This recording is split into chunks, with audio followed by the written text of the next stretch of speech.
What's going on, y'all? It's Greg where Greg said it.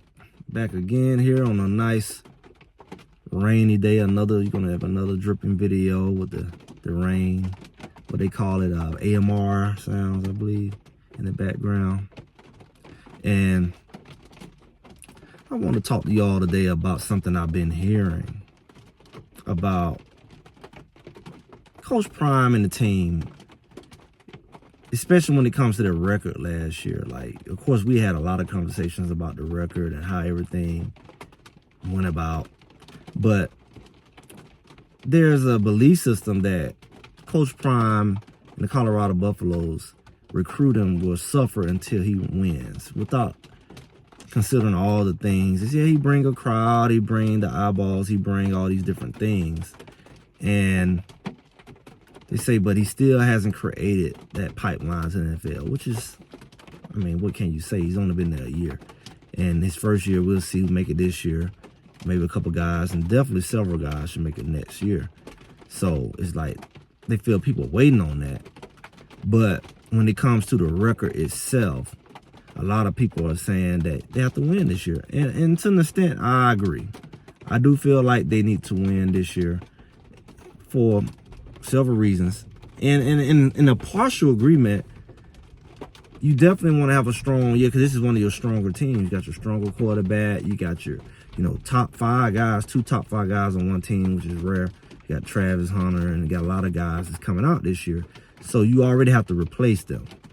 And you want to maintain the quality. So you already know you got to find a high-quality quarterback again to have the same. Expectation will be really high, just like what happened with Jackson State. It was a big fall-off after Shedeur left.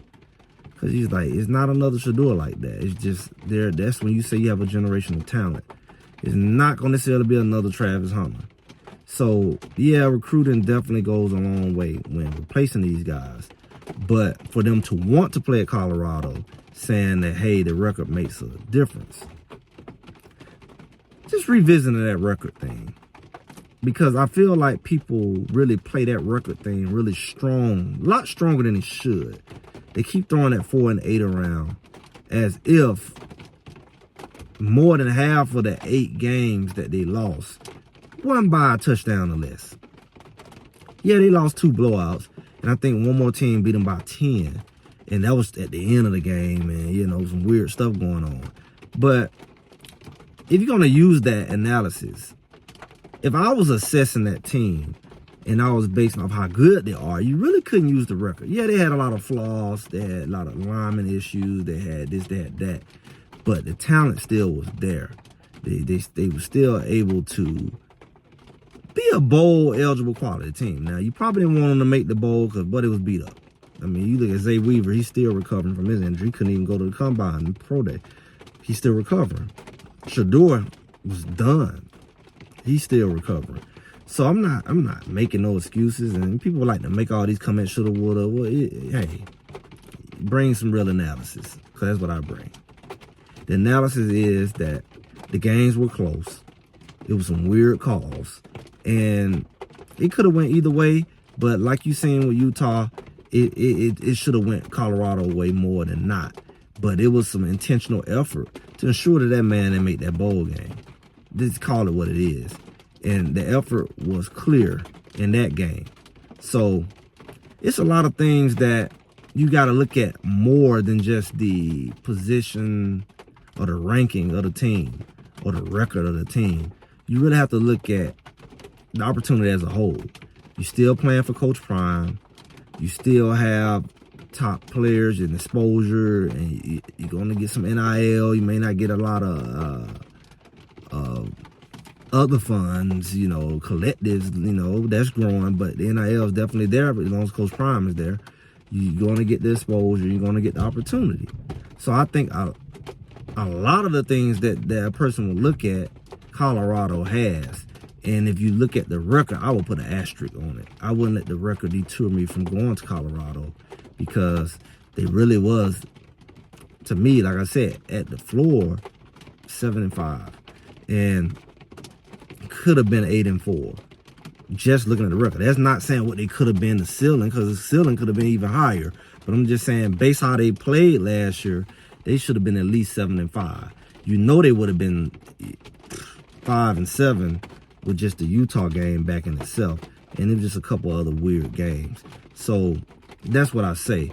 So I would use that assessment more than anything to determine if Colorado was a quality team. And I also would use that as the floor going forward. I wouldn't use that as the goal, because a lot of people say, hey, they need to go 7-5 this year. And like I always say, that would be the equivalent of last year. The numbers didn't show it, but that would be very little growth for them to go 7-5, especially in the Big 12. And that's no disrespect to the Big 12, but to go 7-5 after they really should have went 7-5 last year with a worse team. There should be a better team, better coaching. There's no way 7-5 is acceptable. 5 losses, it really, you got a Shador and Travis, you know, to you who look down on them, and to you who look down on them and saying, hey, what they did last year according to the numbers, that would look good on paper, but in reality it wouldn't. So if anything, I would say going 7-5 to me would be a worse sign this year than what they did last year, because I don't think that record was accurate. But if they went 7-5 legit this year, then it would be like, to me, that's not a lot of growth, especially with the kind of talent they got coming in compared to last year. And that's just being real. So I do believe Colorado's record is going to impact them going forward. And I do believe they need to win. And like I said, I believe that it needs to be no less than 10-2.